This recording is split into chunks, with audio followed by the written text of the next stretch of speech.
You'll know when you have a wild woman. She'll practice her craft without boundaries. She is truly autonomous. Her loyalty is only to the family she serves, a midwife who will not allow herself to be held back by a system she didn't create. This podcast is for the birth keepers who want to grow and change. We are open to learning through self-reflection and supportive community. We are creating this space to explore without judgment. We are remembering we were Born wild.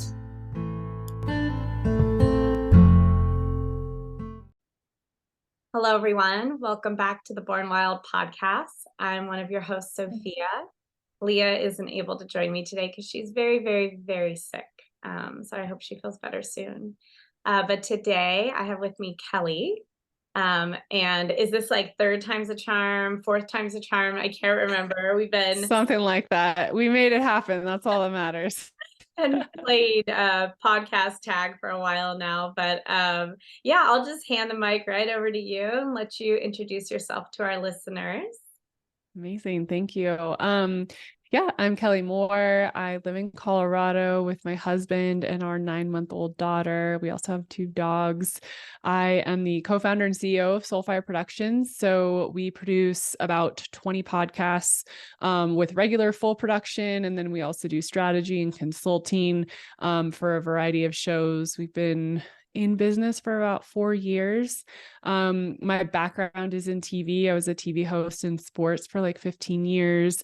I played sports. I was a volleyball player at USC, and have a background in chronic illness. So I was sick for about 14 years before being properly diagnosed. So it's been a little bit of a wild ride. But I'm here now and love supporting other hosts and bringing their voices to life.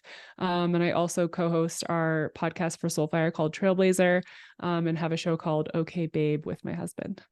I just like laugh hysterically through the whole thing. Oh, good. I never know. Some people are like, yeah, I cannot listen to this. And other people think it's the best thing. So glad you enjoyed it. Thank you. Yeah. And we'll make sure to leave links to all those in the show notes. But yeah, let's just start there's a couple different ways I want to go, but let's just start at like your beginning. This podcast is mainly about birth, about parenting. But where does that journey start for you? Is it, did you dabble in birth work? Was it when you knew you wanted to be a mom, or when you found out you were pregnant, or where did that journey begin?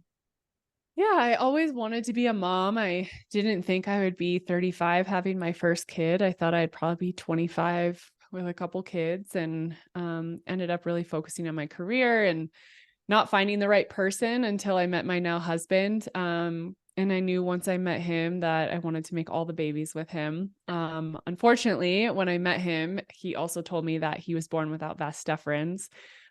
So I knew from basically day one of dating Connor that we were going to have to go the IVF route. So that's really when I started to do a lot more research about IVF and alternative methods of getting pregnant, and also supporting my body holistically through that process. I'm sort of anti-Western medicine after being sick and misdiagnosed for 14 years. And so I already have a question. Yeah. How did he find out he was born without vas deferens? Well, how graphic would you like me to be? I'm like curious, was this like a diagnosis early on? Was it when he was like trying to conceive and failing, or like? Yeah, he was about 26 or 27 when he found out. We got together when we were like 30, and he realized that when he was ejaculating, not much was coming out. And he was like, this seems weird. And he had also been a very irresponsible 20-something and was like, I feel like I should have had an oopsie by now. And he never did. And so he went and saw a urologist, and that doctor actually had the same issue. And so he diagnosed him pretty quickly. But that doctor also had already had a child through IVF and was like, you'll be fine. It's okay. So yeah, that's how he found out. Okay. Thank you. Yeah, you're welcome. Trying to know. Yeah. So super anti-Western medicine. I am pretty granola. And so going into IVF, I knew obviously that is very Western medicine, is very science-based. And so how could I support my body and my experience and the baby with more holistic practices. And then I ended up having a bunch of friends who were postpartum doulas and midwives. And I just sort of got thrown into the birth world through that. And then we actually used to have a client, they host Birthing Instincts, Dr. Stu, and Midwife Bliss is his co-host. And so I learned a ton in listening to them and working with them. And so, yeah, as I kind of went on this journey, I just learned a lot about getting pregnant, pregnancy, postpartum, how to advocate for yourself, and just kind of dive deep on educating myself in as many ways as I could. When you started IVF, were you pregnant or was there a long journey there? Yeah. So, I knew that I didn't have any issues with fertility. And so we were super lucky. We got pregnant on the first try, which was such a blessing. IVF was the worst experience ever for me. I really, really struggled with it. And, I was very happy to get that positive call, because I was like, if I have to do this again and again and again, we have friends that had just gone through, I think, their 8th round, and ended up getting pregnant, thank God. But I had heard so many difficult stories, and I just really was very grateful. Yeah, yeah, good. And then you were saying you're like, anti-Western medicine, but now you have to kind of go this route. How long did you feel like you were still in that world, or did you step back into home birth? I'm guessing. Like, Oh, where girl. headed? Yeah, this story is extra special for all of you. So with IVF, I think most clinics, this is pretty standard practice. You have to be on hormones until you're 10 weeks pregnant in order to keep the pregnancy. So, and then you kind of come off of those hormones, and then you're just in normal pregnancy hormones. So I think it was probably until, I would say, 20 plus weeks where I felt like I was still on external hormones and not just pregnancy hormones. And so that was really, really tough, because it was, IVF sends you into menopause, and it makes you have these huge fluctuations, and it suppresses things, and, heightens other things. And so I never felt normal. I felt these aggressive swings all the time. And I was just very uncomfortable. And then, things got a little better. And then we got towards the end of pregnancy, and I ended up being in labor for 6 weeks on and off every day. So I was having contractions every like 1.5 minutes, for 4 or 5 hours every afternoon, early evening, and then they would just stop. And we had planned a unmedicated home birth. I had the midwife, the doula, the whole team. We were really excited about it. We had the tub. It was blown up for God knows how long in our house, and really ready. And, I kept going into labor, and it kept being like these false calls to the team. And, eventually, I went into the doctor. My midwife was like, this is weird. I think you should go get checked just to be sure. They kept saying everything looked fine. Baby's heart rate was fine. Some women's bodies take longer to warm up. Maybe this is a version of Braxton Hicks, and you're just a weirdo. And I'm like, okay, I'm just trusting the process. Were they like checked on baby? Were they like checking dilation or at Yeah. all? Or Yes. So my midwife was doing cervical checks for me. She's a very hands-off midwife. She basically like lets people free birth if they want to, but she's there. And so that's just really her vibe. And so I had to like really coax her into giving me cervical checks, which I'm super grateful for. And when she did, she was like, you're 4 centimeters dilated. And we were 4 or 5 weeks before our due date. And she's like, your body's definitely ramping up, but it's very rare for first-time moms to have a pregnancy or to have a baby early before the due date. And I just kept feeling like I didn't know it was a girl at the time, but I was like, they really want to come out. Like, I really feel like this baby is trying to come out. Like something feels off. And everyone just kept telling me that's not going to happen. It's not going to happen. And so we ended up inducing at 41-1. It was New Year's Day. And I did the castor oil concoction, thrilling experience. And it did send me into labor. My water ended up breaking. I quote unquote labored in the pool, the tub at home with the whole team for about 6 or 7 hours. And then it stalled out again. And it stalled out until we got to Tuesday afternoon, and the midwife was like, look, I no longer feel comfortable doing a home birth. Something is off. I don't want to say something is wrong, but your water's been broken for over 48 hours. And now we're looking at infections and just issues that can arise. And I was like, well, I don't feel confident in you doing this to begin with, because it feels like you haven't really known what's been going on for months now. And this doesn't feel good anymore to me. So she was like, I think you should go to the hospital and just check your fluid levels, and then we can go from there. And by the time we got off the phone with her, I just looked at my husband. I was like, I'm not using her anymore. Like, this doesn't feel good. She doesn't feel like she knows what's happening. Whether it's her fault or not, I don't know. But at the time, I'm just like, this is not okay. Yeah, So we you go have to to the feel confident whoever you're surrounding yourself with. Yeah. Yeah. And there had been some things throughout pregnancy where I was like, you really just don't seem to know what you're doing. And I feel uncomfortable. So that was frustrating. But we go to the hospital and they're like, you have no fluid left. So they said, baby looks good, but obviously we don't want to prolong this. They said, you need to come in and induce tonight. So I go from being the crunchiest, most granola, I'm not going to be in a hospital, I'm doing an unmedicated birth, to like, you are now going to the hospital and inducing, here's all your Pitocin. And at the time, I had to really come to terms with that. It was very difficult, because I'm a huge home birth advocate. I was gung-ho about this and don't want all these drugs in my system for me or my kid. And so now I have to basically succumb to this thing for safety, and because what else are you going to do? And so I go there and I'm like, I'm not getting an epidural. Whatever I do, I'm not doing it. And of course, I go into a horrific back labor. I've been up for weeks at this point.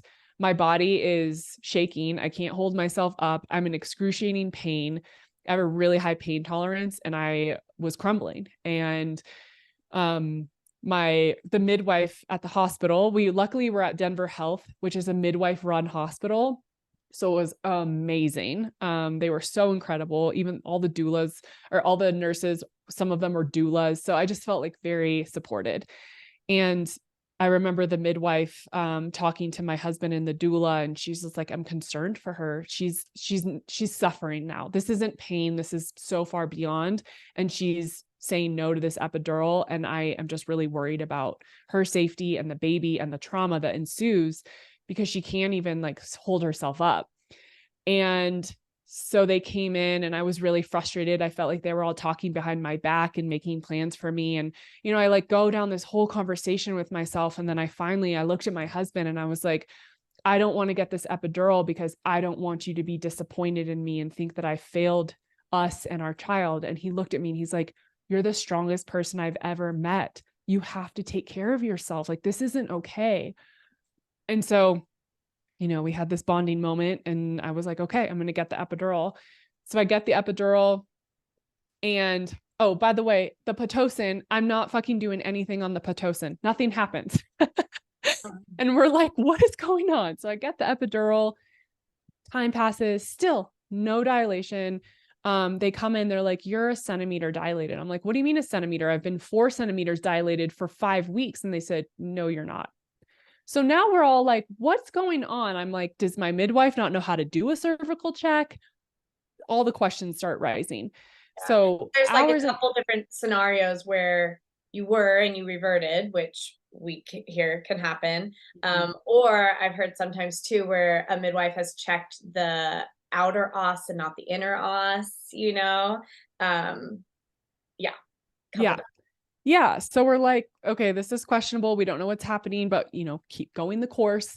And so I go through 3 rounds of teams, because you're in the hospital and they're on 7 to 7s. And so finally the third midwife comes in and she's like, I'm going to check you. I think I know what's going on. So she sticks her fingers inside of me and she goes, have you had a LEEP procedure?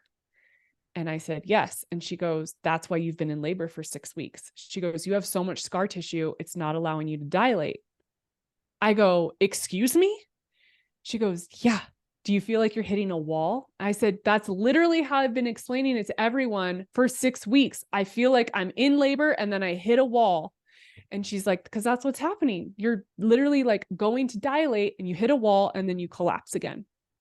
And she goes, what your midwife was feeling was one part of the cervix that was able to dilate, but not the other side. So one side is dilated, the other is not, because it can't, because it's being held by scar tissue.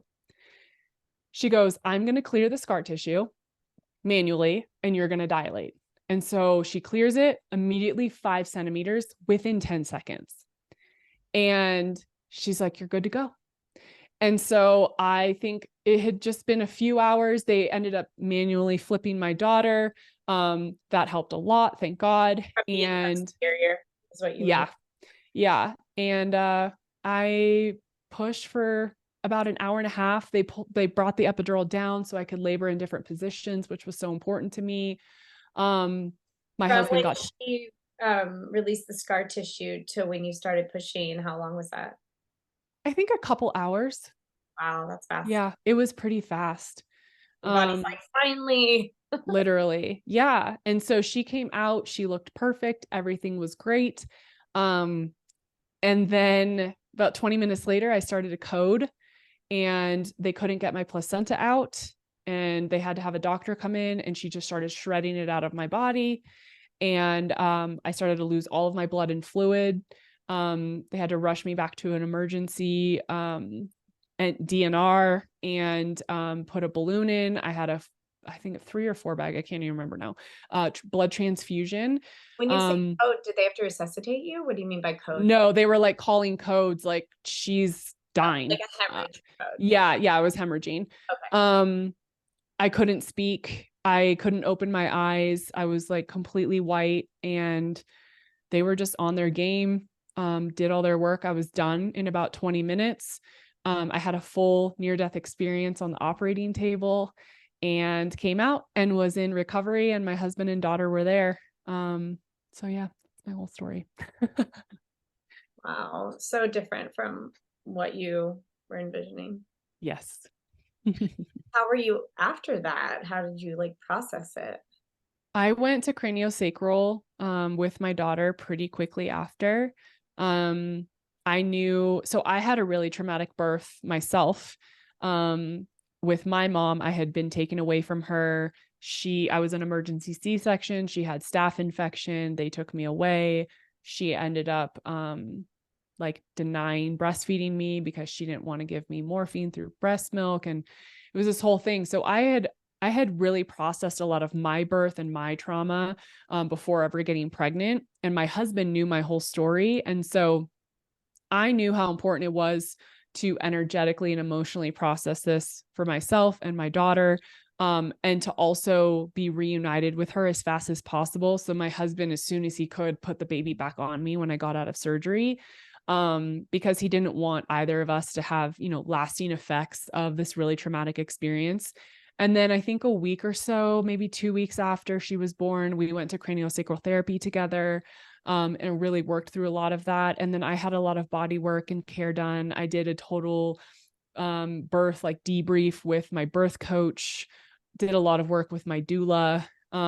So yeah, I received a ton of help, and I'm really glad that I had gotten into personal development and doing the work on my own before having a baby, so that I knew what to do. I knew how to resource myself, and to work through it so that it didn't, become part of my story. Which is why I tell it rather emotionless now. I've told the story many times at this point, but I also feel very clear from the experience, which feels really good. It doesn't feel, like it has a hold on me in a lot of ways. Yeah. I say the same thing about my experiences. I'm like, I can't say it without sadness. Like I'll always be sad about it, but I can say it without crying. Yes. Yeah. Yeah. And I think, as we talk about, we're in the middle of talking about having another kid, and I don't know that I want to do that because I almost died already. And what I experienced from the LEEP procedure and the scar tissue, as well as there's like rising levels of placental issues with IVF mothers. It's actually very common what I went through, and I didn't know that, and neither did my midwife, to have a placental adhesion or just issues in general where you can hemorrhage or not be able to birth the placenta. It's very common and can also be worse in subsequent births.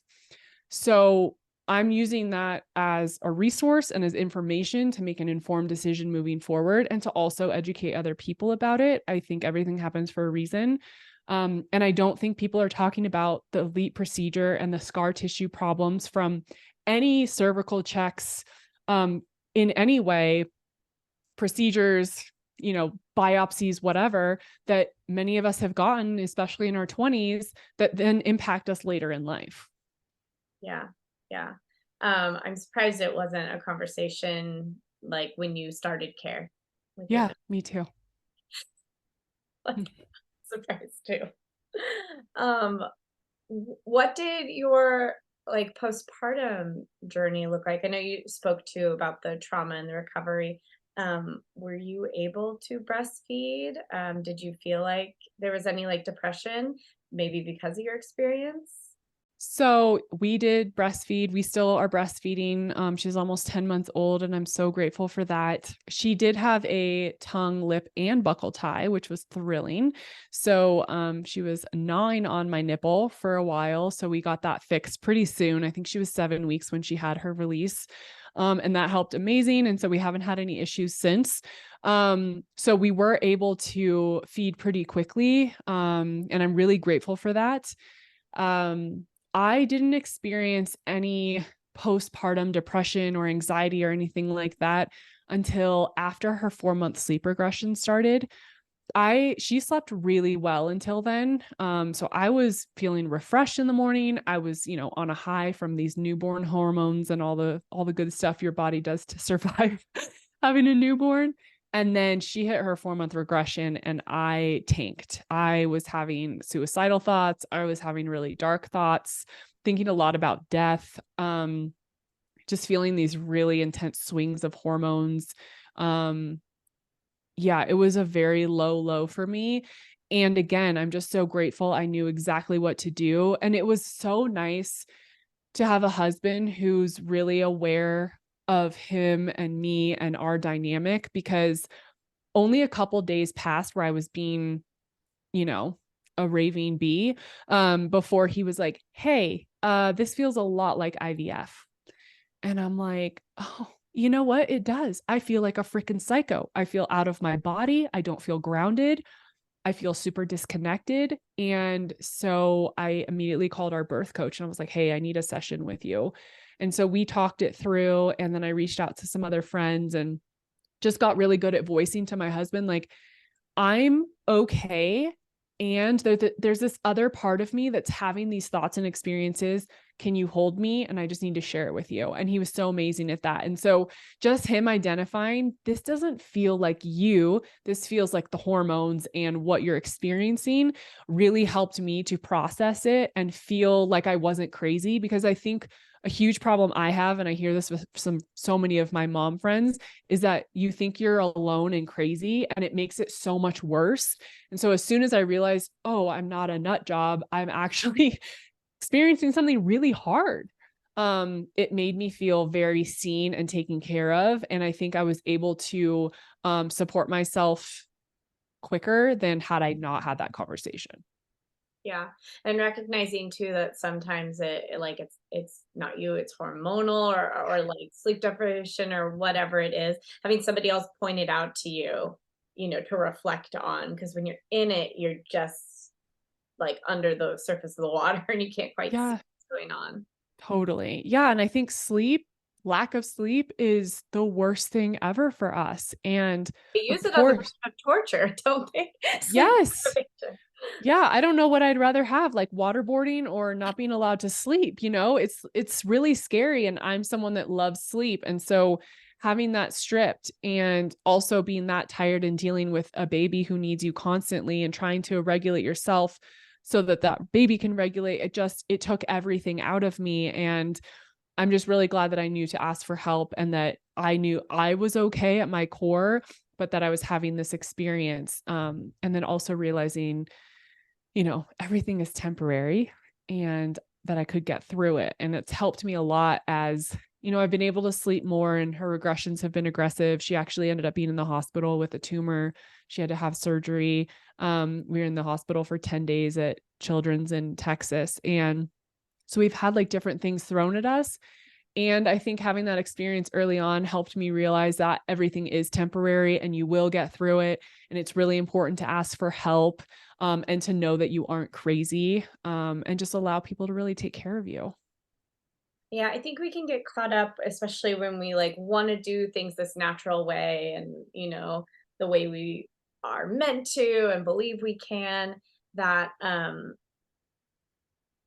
there's a way where sometimes you just kind of get thrown into situations where you're either challenged to step up and continue, or you're challenged to be able to recognize when you actually do need additional help. Like Yes. you're talking about having a sick child, you're talking about needing help getting pregnant, you're talking about like needing help in labor. It's like that. I think this is a big challenge that some women face, is like when to hold fast and like hold on to that hope and that belief, and then when to know how to recognize when it's a sign you need extra help.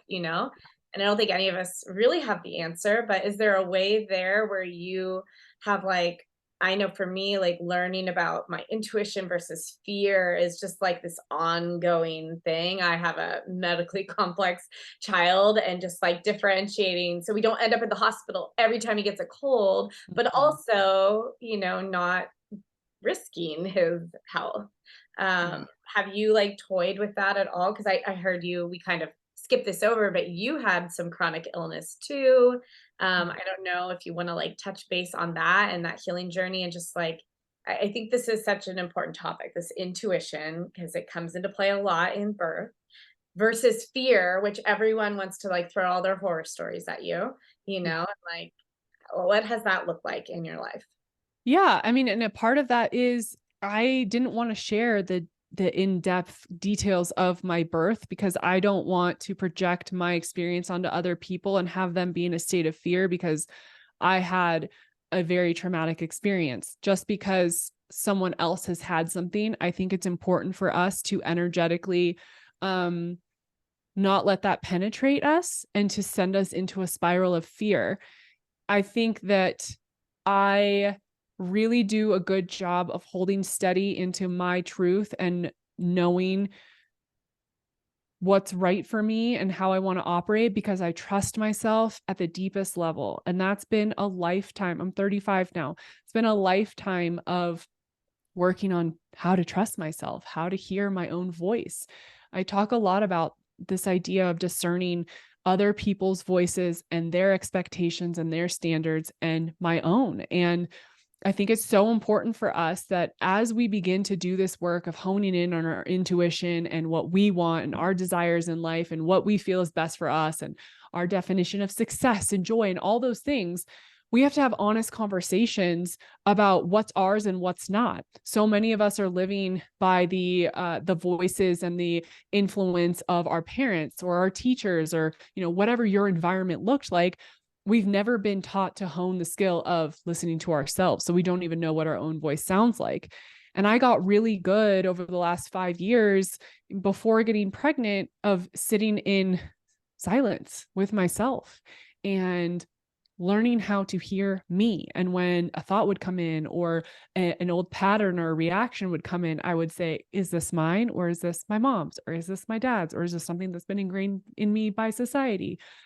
And that allowed me to really understand what I sounded like, what I wanted, what was true for me. And so when I got pregnant, I knew that baby was trying to come. She was in the birth canal trying to be born when I started to go into labor 6 weeks early. Like she was ready. And they said that they were like, yeah, she was ready to come out and she was stuck. And so it was like further validation that I knew what was true to me. And I knew how to listen to my intuition and to advocate for myself.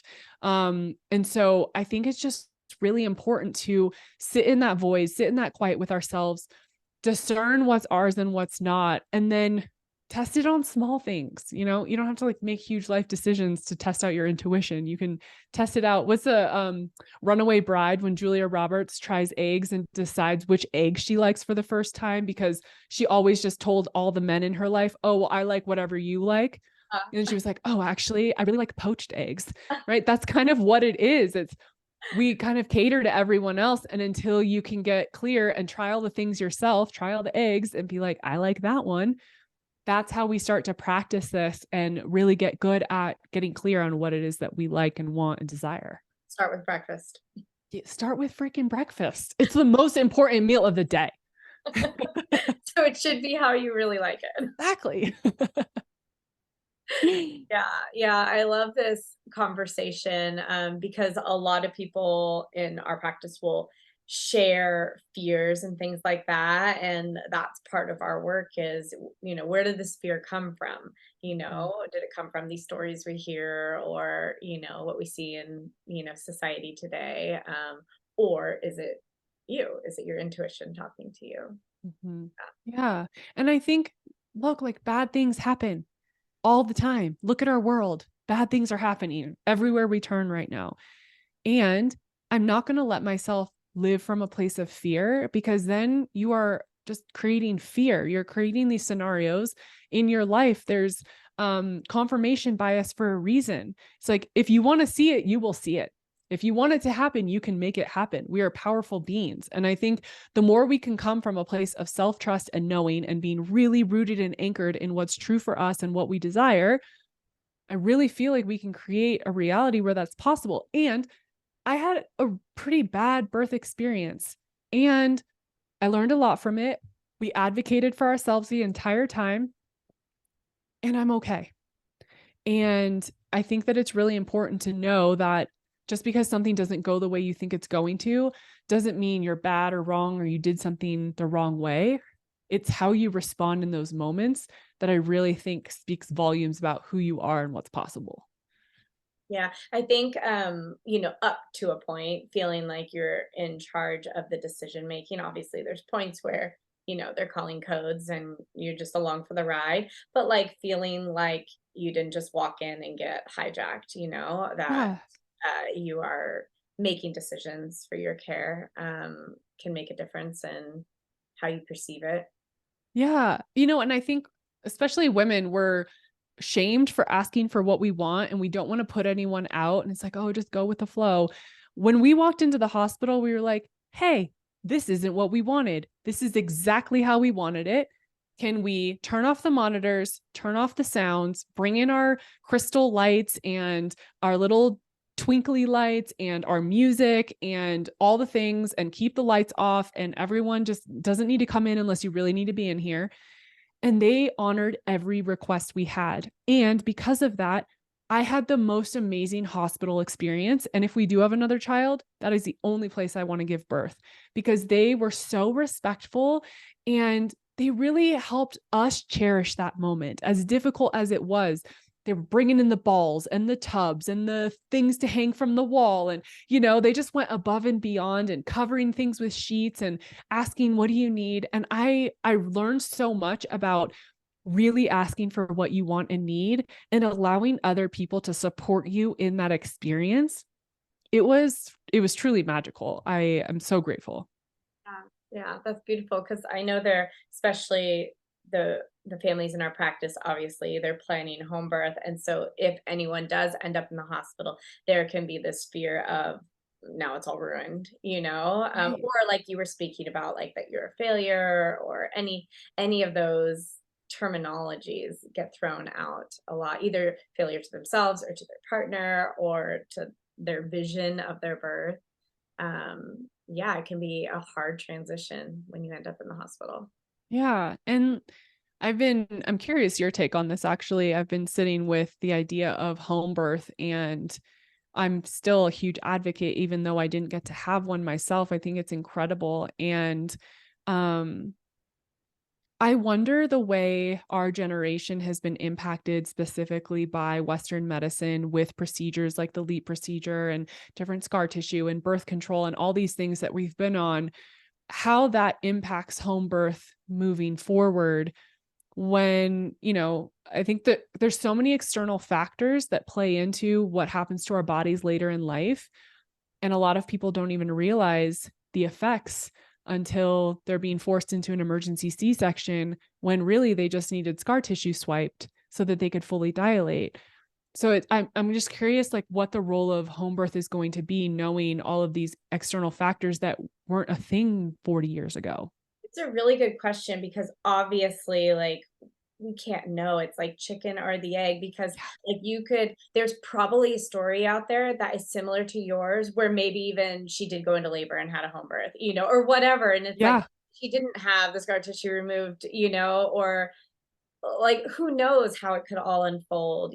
We've had people who go way past their dates, like to 44. We've ended care and they are deciding that they're going to like have an unassisted birth and like labor never starts, so they end up going to the hospital and having a C-section. Would it have started in a week? Would it, but like everyone's trying to find their line of what am I comfortable with? Like, how long am I comfortable continuing? This on and off prodromal labor, like, there are stories of that happening, and then you do go into labor or not, or, it's like how to know what direction it's going to go and what your limit is and what's true for you. Like, how you were saying you felt like this baby was trying to come over and over again and that helped you move on, and that like what midwifery care can look like is knowing when not to cause a problem in the first place, that you then like step in to rescue somebody and save the day,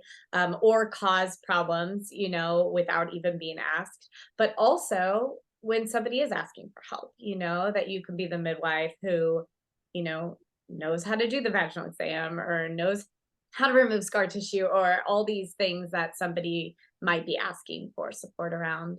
I know too, there's a lot of talk about, providers who cause trauma that sometimes people are even afraid to have them now, out of this fear of, their birth being taken over. And it's like, yeah, how do we know what direction to go? And like you were talking about the like future of home birth. I mean, talking about positions of babies and posterior position, like when to pathologize something, like when helping that baby navigate is what helps them come, or when, we've had a baby who was posterior and the labor was an hour and a half, no back labor, the baby just came flying out, and it's like, okay, good thing we didn't pathologize that, but like when to step in so that it is supportive of this woman's experience and this baby being born, like that's the challenge there. When to say, like, when a woman's asking for a vaginal exam and we recognize she doesn't really need that, she's just grasping for control and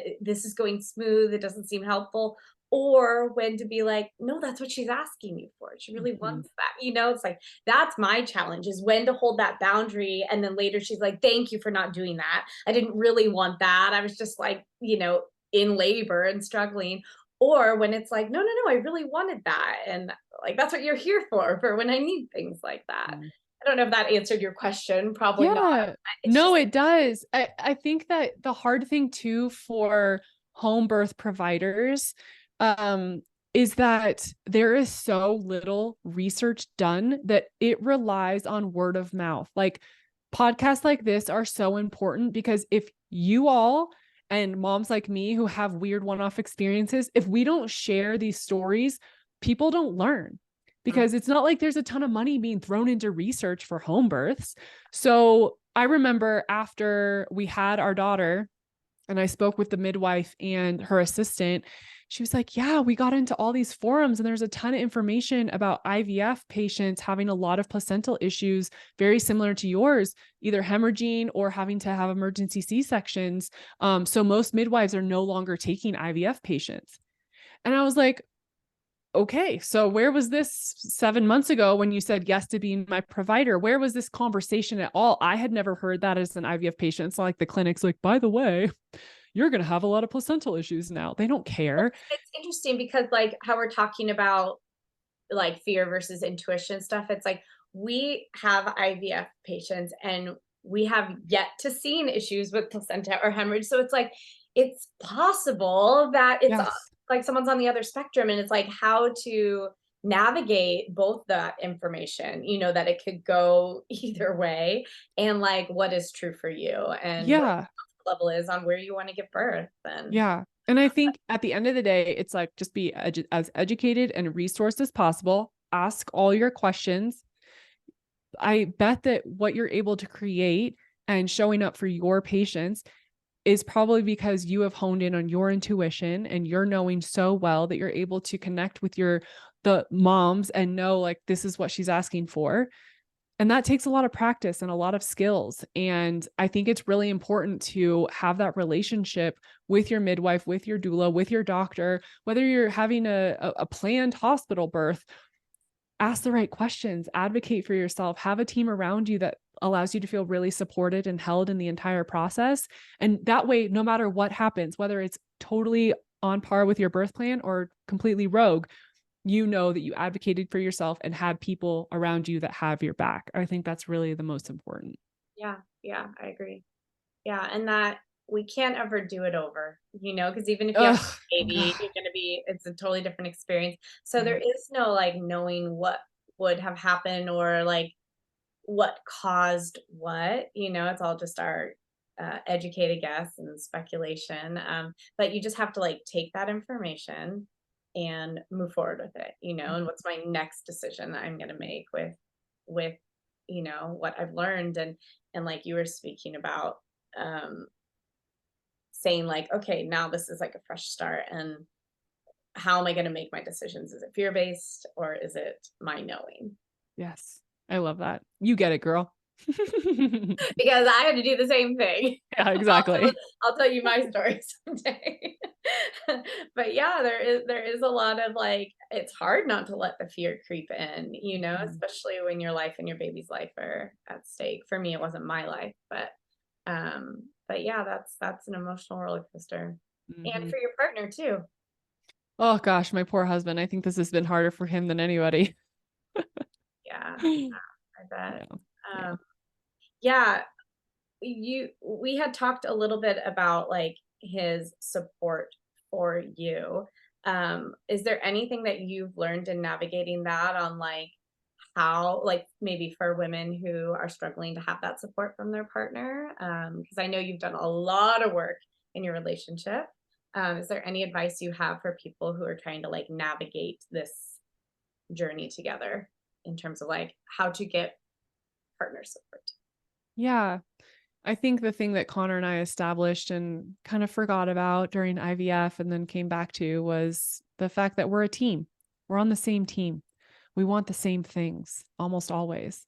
We might go about it in a different way because we're really different people, but we have the same core values and we want the same things out of life and we love each other so much. And I think when things get hard, we can forget that and we can make the other person other and we can separate them from us and say, "Oh, you must be against me." And we get on the defensive and we feel like we're being attacked and we don't feel understood.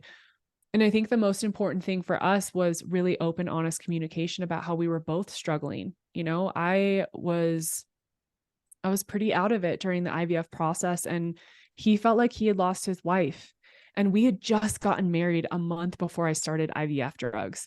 So he was just like, I felt like I lost you and I honestly didn't know if you were coming back and it was really scary. And I remember saying back to him, I feel like I lost myself and I don't know if I'm ever coming back. And so we were both having the same experience just in different ways. And once we had that conversation, we really got back on the same team and we started to really hear each other out and hold space for one another in the struggle and what it felt like and just the emotional process of it all. And so I think once we got to the birth experience, we had fights because he was like, I feel like you're faking it. Who's in labor for 6 weeks? And I'm like, I don't know. Like, this is insane. And, we had those moments. And then once they were like, well, this is why you were in labor for 6 weeks, I just looked at him and he was like, sorry. I was like, I told you. um, we had those moments, but I think for the most part, we just really did a good job of remembering we're on the same team. We want the same thing. We love each other so much. There's going to be hard stuff. There's going to be uncomfortable conversations and just to leave space for that and to do so without judgment. Like we didn't make each other wrong. Even if we didn't agree, it wasn't about right or wrong. It was, oh, okay, you feel that way. I feel this way and just let it be. I think that the more you can get on the same page and hear your partner out, even if it feels irrational or doesn't make sense to you, it doesn't have to. most of us just want to be held and heard and seen through whatever we're going through. And sometimes it helps to just talk it out and then you can move on. But if you don't even have a safe space where you can go, especially at home with your partner, then what? That's when we all start to explode and really tough things happen from there. So I think the more you can establish that before even getting pregnant and during pregnancy, before the sleepless nights with a baby and things are real chaotic, I think that, you can set yourself up for success. That reminded me the sleepless nights, and about the regression you talked about. I don't know if this was true for you, but when I talk to families about sleep regressions and things like that, I feel like it tends to happen definitely around the 4-month mark, but it tends to happen at this age where now the baby has like a new development in terms of the outside world. Like it's not just all about like breasts and mommy. They're like looking around and exploring. And it's almost like, in my opinion, that they're like too busy to nurse during the day. Yes. And so it ends up being this thing. It's almost like a kid in a pool where you're like, lunchtime, and they're like, no, I'm having way too much fun. And then when they finally get out, they're like, I'm starving. And so they like wake up like little newborns throughout the night to get their needs met because they were just like too busy during the day. And sometimes I can see it again when they start like crawling, or when you're just like, you have to go into a dark room to feed them because they're just like so easily distracted. And then it Mm-hmm. feels like they're trying to get like all their extra calories met at night, because they're not just like awake and at the breast nursing, they're like awake and just like wanting to look around and like be interactive. Was that something that was true for your daughter? Yeah, I feel like I mean, I can't compare, I only have one kid, but it feels like she's just going through so many milestones at a time and she's moving so fast. She's 9 months and she's almost walking. And yeah, and she's talking and she's crawling really, really fast. And um she is very much taking in the world. She's just communicating a lot. And so I feel like she has a tough time sleeping because she's just going through things so quickly, and just taking everything in. And um, yeah, so that does make a lot of sense. Like I'll be in a meeting and she'll come in to breastfeed and she wants to, talk to the people on the computer. And And so yeah, exactly. So yeah, I think there's a lot of truth to that. And I've also heard like there are just some kids who don't want to sleep as much and they want to just be awake and observe, and she'll wake up for 2 hours. She was up for 2 hours last night from 2:30 to 4:30, just ready to go. I'm yeah, like, I, I have okay. I have a friend who developed a temporary heart condition from lack of sleep because her children, for like sleep consultants will come in for like 4 months and then just be like, this is not helpful and it's harmful and like I can't help you anymore. Oh So she Lord. just kind of like give it up. But yeah, it's like it can be really brutal. And I remember in going through that experience and supporting her and hearing her journey, there's nothing worse than trying to give a sleep deprived mom advice on how to get her baby to sleep. She is like, if Mhm. somebody mentions lavender in her bath one more fucking time, I'm gonna lose it. Like, Yeah, I can't with the magnesium lotion. I'm like, get out of my face. It doesn't do anything. You are full of shit. yeah. She's like, unless I specifically ask you for advice, do not give me any advice about getting my child to sleep. Exactly. Uh-huh. Oh, Amen. well, thank you so much for coming on. Oh my gosh, I just like took notes on so many different topics we covered. Thank Is there any you. like advice you want to leave listeners with after like sharing all your story? Um, Maybe like a first time mom, maybe a first time IVF mom with a LEEP procedure, anything like that. Yeah. Any advice that you'd give like when you had first started? Yeah, I mean, I think two things is one, if you have had a LEEP procedure, just make sure whatever provider you have an extensive conversation. And I think if you are going to do a home birth, just having a really great plan. If you're not dilating, like it doesn't mean you have to be in fear or scared. Oh, Kelly had this experience, so now I'm going to have this experience. That's not why I share what happened.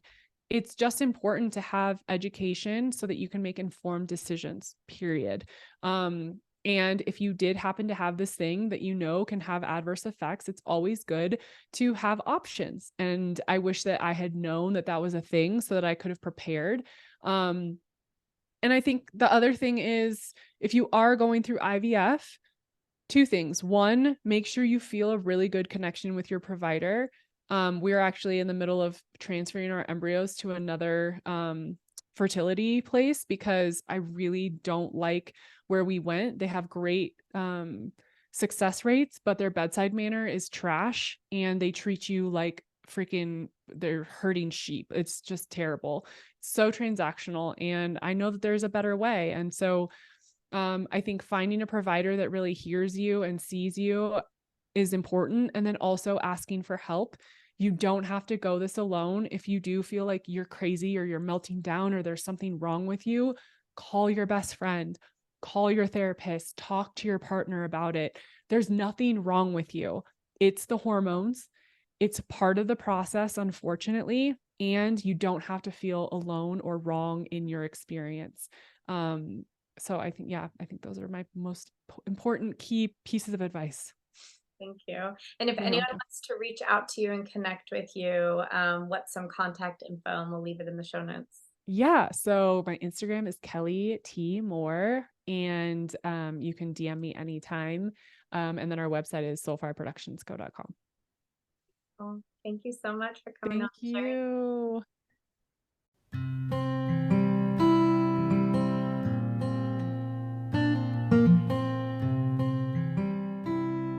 Okay, everyone, that's it for today. Thank you for listening to the Born Wild podcast. If you enjoy our podcast, please rate, review, and subscribe every week to get the latest one. And please follow us on Instagram at Born Wild Podcast, as well as Facebook. You can also write to us at info@bornwildmidwifery.com, as well as our website, bornwildmidwifery.com. And remember, Stay wild.